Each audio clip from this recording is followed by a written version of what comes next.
After finding out that I was infertile, we decided to adopt a little girl. One day, she shouted at me, "Mommy, don't trust Daddy. He's bad." And seconds later, she revealed to me what my husband was doing to her, and I was completely shattered. No one talks about the pain of wanting a child and not being able to have one.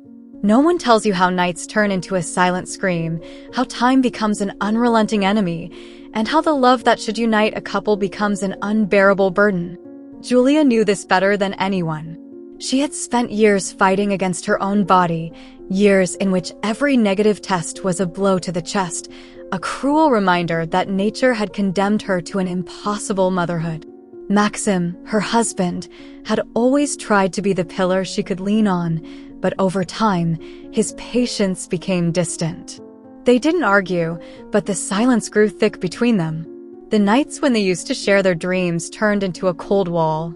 Julia could see in Maxim's eyes the shadow of a resignation he didn't want to accept.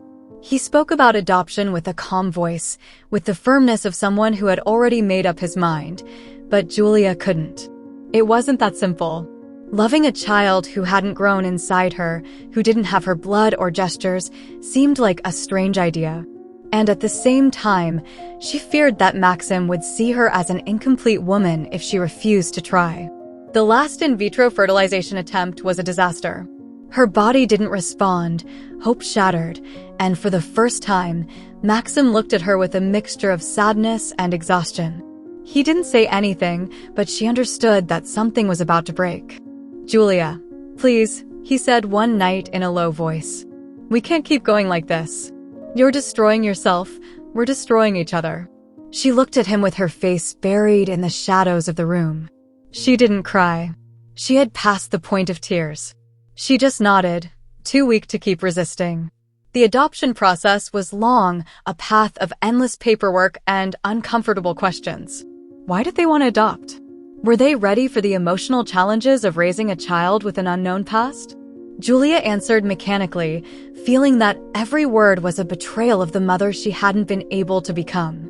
Maxim, on the other hand, had a certainty that unsettled her. He seemed convinced that this was the best thing, that they could form a family and fill the emptiness with love. Julia wanted to believe him. She clung to this idea because the alternative was too frightening, accepting that she might never be a mother, accepting that her marriage was on the brink of collapse. When they first met Vera, Julia felt a strange sensation in her chest. The little girl, 6 years old, was thin, with dark hair and huge eyes that seemed to contain more life than one would expect for someone her age. She didn't smile when she saw them. She didn't rush to hug them like in the hopeful adoption stories. She just stood there, arms crossed over her chest, watching them in silence. "Hello, Vera," said Maxim in his warmest voice. The girl didn't respond. Julia felt a chill run through her skin. She expected shyness, but this was something else. Vera wasn't just reserved. She seemed to be assessing each of their movements. "How are you, dear?" Julia tried, leaning in a bit to not appear threatening. Vera stared at her. Her eyes were inscrutable, dark like the depth of a well. She didn't say anything. The social worker intervened, smiling kindly. "It's normal. Vera has been through a lot. She doesn't talk much to strangers, but that will change over time." Julia nodded, but something inside her told her that this wouldn't be that simple. Vera didn't look anything like the child she had imagined. There was no emotion on her face, no sign of enthusiasm in her gestures. Just an odd stillness, unsettling. On their first return home, Julia felt an unease she couldn't explain. Vera didn't seem reluctant, but she wasn't curious either. She walked around the house as if she already knew where everything was. Her steps were light, almost imperceptible. She sat down in the living room and silently observed everything. "Would you like to see your room?" Maxim asked, trying to sound cheerful. Vera looked at him and nodded slowly. She got up and followed him without making a sound. Julia watched her walk away with a strange feeling in her chest. The following weeks were a test of patience. Vera didn't cry, didn't throw tantrums, didn't ask for anything. She behaved with an unsettling obedience, as if she had learned that any request might be punished. Maxim did everything he could to break the barrier, telling her made-up stories, playing with her in the garden. Julia watched in silence, unsure whether she should feel relieved or concerned. One night, while Maxim was reading a story to her, Julia saw something that made her shiver. Vera was sitting on his lap, but her hands were tense on her legs. Her body was rigid, motionless, as if every muscle in her small body was holding something back. Then, for a brief moment, the girl looked up and her eyes met Julia's. It was only for an instant, but it was enough. Her eyes reflected something that shouldn't be on the face of a 6-year-old: fear. Julia felt a lump rise in her throat. Why was Vera afraid of Maxim? He had never raised his voice to her, never did anything that could scare her. But there it was. That look. That subtle, disguised fear. Later, in bed, Julia couldn't help but mention it. I think Vera is afraid of men. Maxim looked at her, surprised. Where did you get that from? The way she looks at you. I don't know. It's just a feeling. Maxim sighed. It's normal. Maybe she suffered abuse before coming to us. She needs time to trust me. Julia wanted to believe him. She wanted to think it was just her hyperactive mind, her anxiety finding patterns where there were none. But something about Vera didn't fit. Something about that girl caused an unease she couldn't explain. Still, over time, Vera began to integrate more into the family routine. She learned to smile, although in a reserved way. She got used to Maxim's voice, to Julia's presence. Sometimes she sat next to her adoptive mother and took her hand, as if seeking refuge. Julia saw that as a sign of progress. But the fear in her gaze never completely disappeared. And the worst part was that deep down, Julia knew she was ignoring it on purpose. The fear in Vera's eyes never completely disappeared. Julia noticed it in the small gestures, the way the girl avoided certain areas of the house when Maxim was near, the way her body tensed when he hugged her. But Julia chose to ignore it. She convinced herself it was all in her head, that her anxiety was making her see things that weren't there. She never brought it up with Maxim again. She didn't want to plant unnecessary doubts in their marriage or appear paranoid. Her husband had been an unwavering support in the hardest moments of her life. He was a good man. It didn't make sense to think otherwise just because of the frightened look of a girl with an uncertain past. That thought held until something happened that Julia couldn't ignore. The day was cool, with a cloudy sky promising rain, but still clear enough for a walk. Julia and Vera walked through the park, enjoying the silence, the peace that was only broken by the crunching of dry leaves beneath their shoes. Maxim didn't accompany them this time. He had work to do at home. Julia preferred it that way. She had learned to appreciate those moments alone with her adopted daughter, where the girl, little by little, started to trust her. Vera wasn't an ordinary child. She didn't talk much, didn't ask why the sky was blue or why dogs barked. Her words were always measured, her attitude too reserved for a 6-year-old. Julia attributed this to her past, the uncertainty of her childhood before adoption. But there were moments when her daughter said things that made her blood run cold. As they walked along the gravel path, Vera squeezed her mother's arm with unusual strength. Her little fingers dug into Julia's skin as if she were trying to hold onto her desperately. The woman looked down and saw that the girl wasn't looking at the path. Her eyes were fixed on the ground, her expression was somber.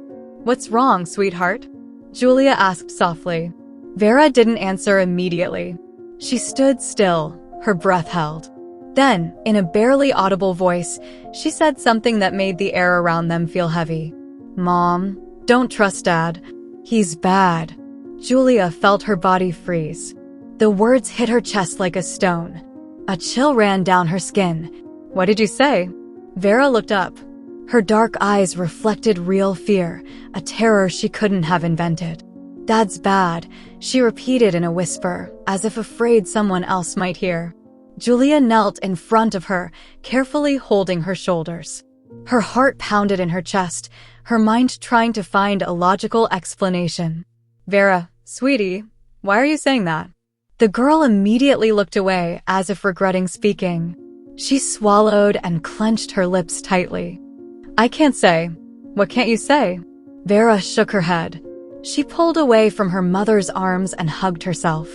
If I say it, something bad will happen. Julia felt the ground beneath her feet become unstable. Her instincts screamed that this was important, that she couldn't ignore it. But her logical mind, the part of her that had learned to rationalize everything, tried to find an explanation that wasn't the one she feared. She gently took her daughter's hands, trying to reassure her. Honey, no one is going to hurt you. If something worries you, you can tell me. Vera looked down again. Her lips curled in a trembling gesture, and before Julia could insist, the little girl ran toward the swings, as if the conversation had never happened. Julia stood still, with a tight chest. For the rest of the walk, Vera didn't bring it up again.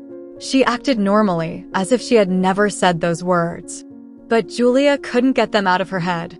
That night, when bedtime came, Julia tried to talk to her again. She sat at the edge of the bed, gently stroking her hair. Vera, sweetheart, what you said at the park. The little girl immediately turned and covered herself with the blankets up to her head. I don't want to talk. But I don't want to. Vera's voice sounded so broken that Julia felt a lump in her throat. Something inside her daughter was terrified. Something she didn't understand. She sat next to her for a moment, not knowing what to do. Finally, she kissed her on the forehead and turned off the light. That night, Julia couldn't sleep. She didn't know what to do with that information. How was she supposed to react when her own daughter warned her that her husband was bad? Was it just a child's confusion? Something she had heard on TV? Or was there really something inside Vera trying to warn her of a danger she couldn't see? Maxim came home late that night. He entered the bedroom with his usual tired expression, took off his tie, and sat on the edge of the bed, sighing. Is everything okay? He asked while rubbing his face with his hands. Julia watched him in silence. Maxim was the same as always. The man who had taken care of her in her darkest moments. The man who told Vera stories every night, who played with her in the garden. But if everything was so perfect, why was her daughter scared? Yes, she finally answered. Everything's fine. She didn't say anything more. In the days that followed, Julia tried to act normal. She didn't want Maxim to suspect anything. But something inside her had changed. Every word her husband said, every gesture, she analyzed it differently. She watched him closely when he spoke with Vera, looking for any sign, any shadow in his voice, in his actions. But she found nothing. Maxim remained the same loving man.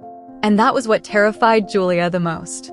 If he had been a distant, cold husband, maybe her mind would have accepted the idea that something was wrong with him more easily.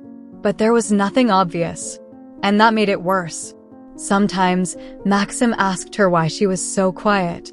You've been acting strange lately, he said with a smile, trying to joke. What are you thinking about? Julia smiled back. Nothing. I'm just tired. But the truth was different. Every night, before going to sleep, she remembered Vera's words. Don't trust Dad. He's bad. The phrase echoed in her mind, a thought she couldn't ignore. Until Julia made a decision. She called a child psychologist. She made an appointment. She needed answers. And if her own mind couldn't give them, then someone else would have to. Julia didn't mention anything to Maxim about the appointment with the child psychologist. She couldn't risk him trying to dissuade her or, worse yet, reacting in a way that would confirm her worst fears. Deep inside, something told her that she was about to open a door that might be better left closed, but she couldn't turn back now. The consultation took place in a modest office with cream-colored walls and shelves full of books on child development and behavioral therapy. Vera sat in a small wooden chair, hugging a doll tightly while Julia spoke with the doctor. I don't know how to interpret what she said, Julia confessed, feeling her own voice falter.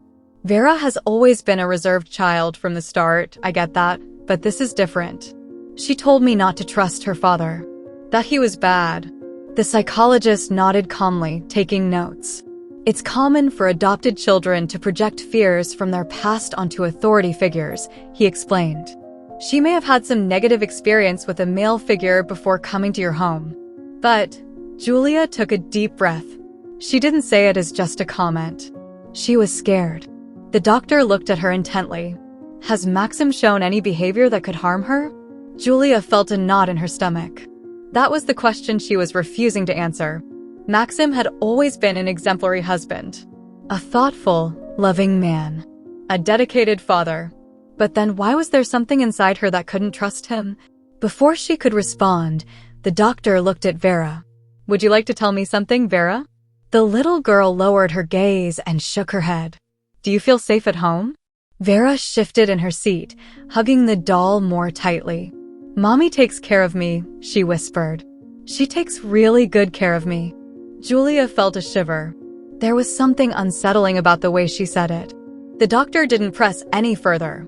He finished the consultation with a simple recommendation: patience. Vera needed time, trust. But Julia couldn't shake the feeling that time was not on her side. That night, Julia returned home with the feeling that everything around her was on the verge of collapsing. Maxim was in the kitchen, making coffee, with his usual smile on his face. Where have you been? He asked naturally. I took Vera to an appointment, she replied without giving further details. An appointment? Child psychologist. Maxim's expression changed, just for a second. Why? I just wanted to make sure she was okay. You didn't tell me anything. I didn't think it was important. Maxim took a sip of coffee, looking at her with a gaze Julia couldn't decipher. And what did the doctor say? Julia looked him in the eyes. That Vera just needs time. Maxim smiled and nodded. That's obvious. But Julia felt that something in that conversation didn't add up. The days passed and Julia tried to act normally. Every time she saw Maxim interact with Vera, she tried to find an answer. Was he really a loving father, or was he just pretending? Was there something she wasn't seeing? Something hidden behind that perfect smile? She found nothing. Until one day, when she came home earlier than expected. She had gone out to buy a few things for the house, but decided to return early. She opened the door carefully, sensing an unusual silence in the house. Then she heard it. Maxim's voice in the room, talking on the phone. Yes, everything is ready. Julia stood still. I just need that fool to sign the papers, and everything will be settled. A chill ran through her body. The buyer is ready. We'll have enough to start over with a little one. The air grew thick. Julia felt the weight of reality pressing against her chest. She didn't fully understand what Maxim was saying, but one thing was clear: he was lying to her. She stayed still, not moving, holding her breath. She heard Maxim finish the call with a tone of satisfaction. Then, everything changed. Julia, Maxim said with a smile, seeing her in the doorway. I didn't hear you come in. She tried to remain calm. I came back early.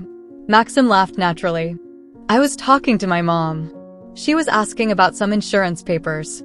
Julia didn't respond immediately. Her mind was processing every word. Insurance? Yeah. Boring stuff. He stepped closer and kissed her on the cheek. Is everything okay? Julia forced a smile.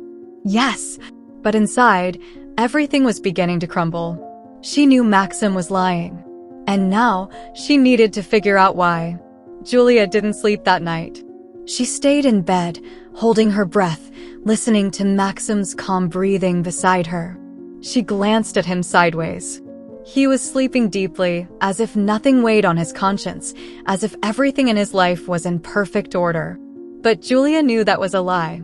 She had heard his conversation, felt the coldness of his words, the veiled satisfaction in his tone. He was planning something, and she had to figure out what it was. The hours passed slowly. The silence in the room became unbearable. Julia got up quietly, walked to the window, and looked at the darkness of the street. Something inside her screamed that she couldn't ignore this. Not this time. She couldn't keep convincing herself it was all in her head anymore. Vera was right. Don't trust Daddy. He's bad. The phrase repeated in her mind like a sinister echo. That same morning, after dropping Vera off at school, Julia made a decision. She parked on a quiet street and dialed a number she never thought she'd need. I need you to investigate someone, she said as soon as she heard the detective's voice on the other end of the line. The man didn't ask many questions. He just asked for a name. Maxim Ivanov, she replied, her heart pounding. She felt sick just saying it. The following days were torture. Julia tried to act normally. She forced herself to smile at the table, to answer Maxim's questions with the same sweetness as always. But something inside her was broken. Every time he hugged her, her skin reacted differently. He was no longer the man she had loved, the husband with whom she had built a life. Now, she saw him as a stranger, a dark shadow who had infiltrated her home with a perfect smile. But the worst part was the waiting. Every time her phone rang, her body tensed. Until, finally, the call came. "We need to talk," said the detective's voice. The tone in his voice made Julia's stomach sink. They met in a discreet cafe, far from any place Maxim might frequent. The man was older, with deep wrinkles on his forehead and a gaze that had seen too many uncomfortable truths in his career. "Are you sure you want to know this?" he asked before saying anything more. Julia nodded without hesitation. The detective placed a folder on the table. "Your husband is planning to sell a property you inherited years ago." Julia felt as if the air had been taken from her lungs. "That's not possible," she murmured. "The property is in my name." The detective looked at her with patience, as if he had heard that phrase too many times before. "It is. But he needs you to sign a power of attorney so he can manage the sale without your direct consent. I've seen this kind of fraud before. A little pressure, a little emotional manipulation, and before you know it, you'll have signed your own ruin." Julia took the folder with trembling hands. Inside were copies of emails, suspicious transactions, and records of meetings with lawyers. Each page was irrefutable evidence that Maxim had been deceiving her. "Since when?" she asked in a whisper. The detective sighed. "Months. Maybe even longer."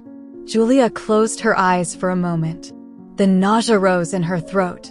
"And Vera?" she asked suddenly. She. Does she have anything to do with this?" The detective looked at her cautiously. "I can't say for sure, but there's something strange about all this. Your husband has been making unusual financial moves since you adopted the girl, as if he was making sure everything was in order before carrying out his plan." Julia felt the ground crumble beneath her feet. Maxim never wanted to adopt for love. He never wanted to build a family. Vera had just been a pawn in his game. That night, Julia didn't go home right away. She stayed in the car, her hands gripping the wheel, staring at the facade of her house with eyes full of tears that wouldn't stop falling. She couldn't keep living like this. She couldn't keep pretending. But she couldn't act without a plan either. She took a deep breath and entered the house. Maxim was in the living room, with Vera on his lap, reading her a story. The scene was perfect. Too perfect. Vera looked up and saw her enter. Her expression changed immediately. Julia saw the fear in her eyes. That fear she had tried to ignore. "Mom," Vera said softly. Julia walked up to her and kissed her on the forehead. "Go brush your teeth, sweetheart. It's time for bed."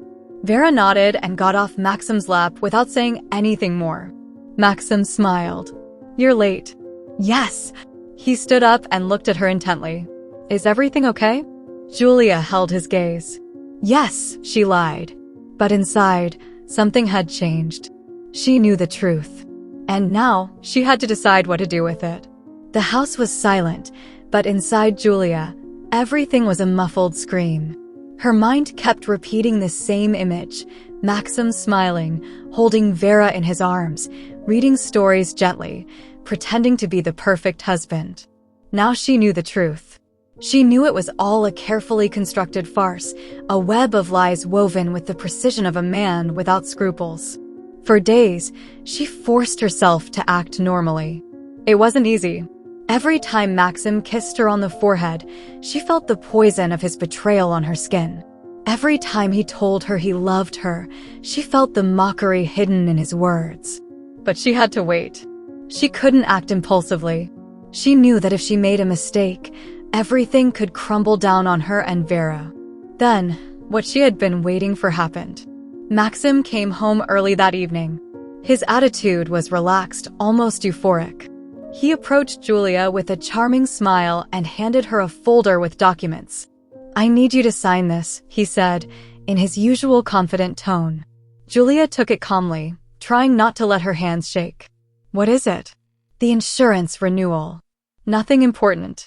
Julia nodded, feigning indifference. She sat down at the dining table and started going through the papers with apparent apathy. Maxim didn't seem worried. He walked into the kitchen and poured himself a glass of wine, as if he already assumed she would sign without asking any questions. But she looked closer. Among the insurance papers, there was a different document. A power of attorney. If she signed it, Maxim would have complete control over the property she had inherited. The air grew thick. Julia felt her heart pounding in her chest, but kept a serene expression. Are you sure everything is legal? She asked without looking up. Maxim took a sip of wine and smiled. Of course, darling. Just sign. Julia held the document with both hands as if considering it. Her mind was racing. She knew what she had to do, but the weight of the betrayal still hit her deeply. Everything they had built, all the years together, all the love she once thought was real, none of it had been true. She took a deep breath and, without warning, tore the papers into pieces in front of him. The sound of the paper tearing filled the room. Maxim's face changed in an instant. He set the wine glass down on the table with a sharp thud and looked at her with eyes blazing with fury. What the hell are you doing? Julia didn't answer. She just stared at him with an icy calm. Why did you do that? His voice rose, growing more aggressive. Those were important documents. Julia left the pieces on the table. I know what you were trying to do, she said, her voice low and emotionless. I know about the property. I know about your plan. For a moment, Maxim seemed to freeze. Then the surprised expression disappeared and was replaced by something darker. What are you talking about? Don't pretend. I know you were planning to sell it behind my back. That you needed me to sign that power of attorney. Maxim clenched his jaw. His skin tightened, as if he were holding something back that was struggling to get out. You have no idea what you're talking about, he snapped. I know everything, Julia interrupted without hesitation. I had you investigated. The silence in the room became unbearable. Maxim squinted. His breathing became heavy. You're an idiot. The words came out of his mouth with a venom Julia had never heard before. Always sticking your nose where it doesn't belong. You have no idea how much work all of this has cost me. Julia felt a mixture of disgust and rage rise in her chest. How long have you been planning this? She asked, her voice firm. Maxim laughed bitterly. What does it matter? You've already ruined everything. Answer me. He looked at her with contempt. Since before we adopted Vera. Julia felt the air escape from her lungs. What? Maxim shrugged. You have no idea how easy it was to convince you. I just had to make you believe adoption was the solution to all your problems. That it was going to save our marriage. Julia felt like vomiting. You used Vera? Don't look at me like that. All of this was for you too. Julia let out a cold laugh. For me? Yes, Maxim shouted, completely losing his composure. Because I couldn't stand seeing you suffer anymore. Because you were fucking broken. Because our life was falling apart. Because we needed something to keep us together. Julia's hands clenched into fists. You had no right.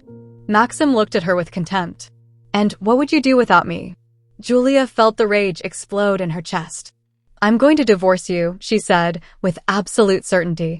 Maxim laughed. You won't do that. I've already decided. He stepped closer, looking at her with a mixture of mockery and fury. And how do you plan on doing that? How do you plan on staying with Vera alone? Because she doesn't love you. Those words made Maxim stop. What? Vera is afraid of you. From the beginning. Maxim gritted his teeth. She's confused. No, Maxim. She knows who you are. And now, so do I. For the first time, Julia saw something in his expression that wasn't rage or mockery. She saw fear. He quickly hid it, but it was there. I'm not going to allow this. You can't stop it. The tension in the room was unbearable. Maxim stared at her for several seconds. Then, he took a deep breath and straightened up.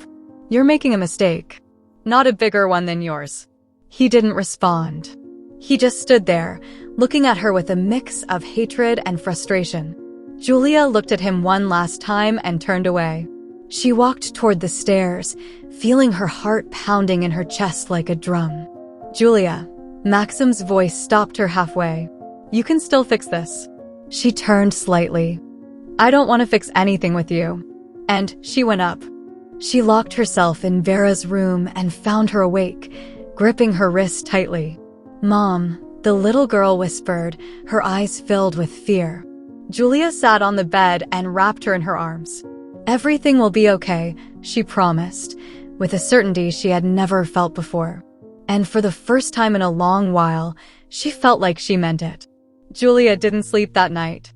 She stayed in bed with her eyes open, listening to the house's sounds, every creak of the wood, every soft hum of the wind against the windows. Maxim was in the room next door, maybe asleep, maybe awake, planning his next move. She knew he wouldn't give up easily. He wasn't a man who accepted losing. The next day was a test of endurance. Maxim acted as though nothing had happened. He sat down for breakfast with his shirt neatly pressed and a relaxed expression, as though he hadn't tried to manipulate her into signing her own ruin. "Good morning, love," he said in his usual tone, with that voice that used to calm her, but now only made her sick. Julia didn't respond. Vera was at the table too, her head down, pushing her food around without really eating. The little girl didn't speak. She didn't look at Maxim. Since the night before, when she heard the argument, she had become quieter, more withdrawn. Maxim noticed. "What's wrong, princess?" he asked with his usual smile. Vera didn't respond. "Vera?" The little girl lowered her head further and whispered. "I don't want you to call me that." The air tensed. Maxim slowly set his coffee cup down on the table and looked at her with an inquisitive expression. "What did you say?" "I don't want you to call me that," Vera repeated, her voice trembling. Julia felt Maxim's eyes on her, waiting for her reaction. But she said nothing. She stayed silent, letting her daughter face the monster. Maxim stood up calmly. "I'm going to work. I'll see you tonight." He kissed Julia's head as though he still had the right to do so, and walked out the door. When she was sure he was gone, Julia took Vera's hand. "Let's go, sweetie." The little girl looked at her with a mixture of relief and fear. "Where to?" "We're going to see someone who will help us." The lawyer was waiting for her in his office. He was a serious man, with a slow voice and a cold gaze. He listened to the whole story patiently, taking notes without interrupting. "I've already filed the divorce petition," he said in the end. "But this won't be easy." Julia leaned back in the chair, feeling the weight of his words. "Maxim won't give up voluntarily." "I know." The lawyer squinted his eyes. "I have contacts at the bank. I can check if he's moving money." Julia nodded. "Do it." Hours later, her phone vibrated. A message from the detective. "Your husband just transferred a large sum of money to an overseas account. I don't know what he's planning, but if I were you, I'd leave that house immediately." Fear hit her hard. She took Vera's hand and squeezed it tightly. "We're leaving." "Where to?" "To a safe place." Julia packed clothes into a suitcase without thinking too much. Clothes for Vera, important documents, cash. Her heart was pounding, her breath was shallow. Maxim was at work. If she hurried, she could leave before he came back. But then, the door opened. Maxim was there, staring at her. "What are you doing?" Julia felt her blood freeze. "We're leaving." Maxim's face changed. "We?" "Vera and I." He slowly walked into the room and closed the door behind him. "You're not going anywhere." Julia felt her throat tighten. "I'm going to file for divorce. You can't stop me." Maxim laughed coldly. "You think it's that easy?" He took a step toward her. "You can't do anything without me. That's what you want me to believe." Maxim looked at her with something new in his eyes. "What did you tell Vera?" "Nothing." "You're lying." Julia felt her body tense. "Get away from me." "What if I don't want to?" Julia took a deep breath. "I'm going to the police." Maxim smiled, but there was something dark in his expression. "Do it. But tell me, who do you think will believe a desperate woman with emotional problems?" Julia felt a chill run down her spine. Maxim knew her too well. He knew she had had breakdowns in the past, knew she had gone to therapy. What if he used all of that against her? She couldn't take that risk. Then, they heard a noise. The door to Vera's room was ajar. The little girl was standing there, silently watching them. Maxim frowned. "Vera, come here." The little girl didn't move. "I told you to come here." Vera shook her head. Maxim slowly turned toward Julia. "What you're doing is a mistake." Julia felt the adrenaline rush through her veins. "The only mistake was trusting you." Maxim's face hardened. Then, the unimaginable happened. Maxim moved quickly. He tried to grab Vera by the arm. But Julia reacted first. "Don't touch her." She stepped between them. Vera screamed. Julia grabbed the phone and dialed. "Police." Maxim looked at her furiously. "Julia." But she didn't stop. "My husband is trying to take my daughter." The operator's voice was clear. "A patrol is on the way." Maxim gritted his teeth. Julia looked him in the eye and felt something new. Not fear. Not despair. Strength. The police arrived minutes later. Maxim tried to speak. He tried to convince them. But Julia had evidence. She had the detective's report. She had the documents. She had the truth. And this time, she won. When Maxim was handcuffed and taken out of the house, Vera tightly embraced her mother. Julia held her with all her love. And for the first time, she knew they were safe. The silence in the courtroom was suffocating. Julia could hear her own breath, slow and heavy, as if each heartbeat was counting down to an inevitable outcome. Beside her, Vera held her hand tightly. Her little fingers trembled, but her grip was firm, determined, as if she understood that this moment meant much more than just the end of a trial. In front of them, Maxim sat, his handcuffs shining on his wrists. He still had that arrogant expression, as if he believed it was all a misunderstanding and that any moment now, someone would open the door and tell him he could leave. But the days of manipulation were over. Julia had reconstructed her own story piece by piece, uncovering every lie, every betrayal, every shadow Maxim had planted in her life. The judge reviewed the documents one last time before lifting his gaze. The court has found sufficient evidence to proceed with charges of fraud and financial manipulation. Maxim Ivanov will remain in custody while the criminal process continues. Additionally, Mrs. Julia Ivanova is granted full custody of minor Vera Ivanova, and all disputed assets will be returned to her. The sound of the wooden gavel hitting the table marked the end of everything. Julia felt her muscles relax for the first time in weeks. She had been waiting for this moment with desperation, but now that it was here, the feeling was strange. She didn't feel satisfaction. She didn't feel relief. Just emptiness. She looked at Maxim one last time. His expression had changed. He no longer wore that mask of confidence.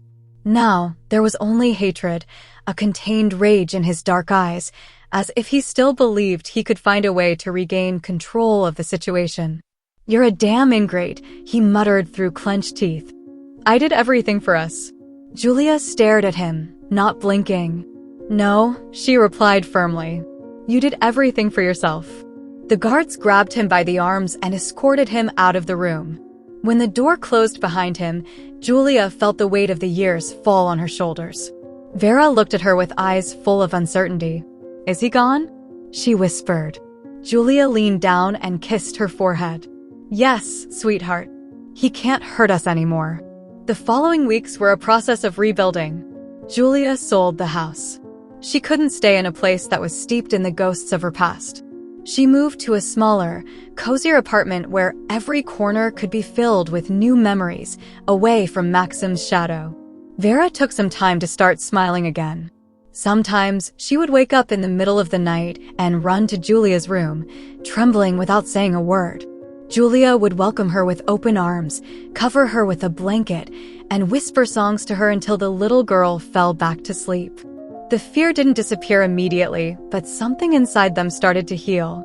Julia resumed her work, rebuilt her routine, and slowly began to enjoy the peace. No one watched her with distrust. No one made her doubt herself. She no longer had to measure her words or her actions. One afternoon, while they were walking in the park, Vera let go of her hand and ran to the swings. Julia watched her swing with a light smile, the wind tousling her dark hair. When the little girl got tired, she ran back to her side and sat on the grass. "Mom?" Julia looked at her with tenderness. "Tell me, sweetheart." Vera lowered her gaze, playing with a blade of grass between her fingers. "It's my fault Dad left, right?" Julia's chest tightened. She leaned toward her daughter, took her shoulders, and looked at her softly. "No, sweetheart. You were brave. You saved both of us." Vera looked at her with a mix of doubt and hope. "Really?" Julia hugged her tightly. "Really?" The little girl rested her head on her mother's chest, closing her eyes with relief. Julia held her as if she would never let her go. Because true family isn't built on blood ties, but on love and trust. What did you think of this story? Tell us in the comments what you would do in a similar situation. We invite you to like, subscribe to the channel, and share this video with your friends or family as a sign of support. This motivates us to keep posting emotional stories almost every day. Don't miss the next amazing narrative that's about to appear on your screen. We greatly value having you here with us, and you can click on the links that are appearing on your screen right now. We have an exclusive selection of captivating stories and guaranteed entertainment specially for you. See you in the next video. Hugs.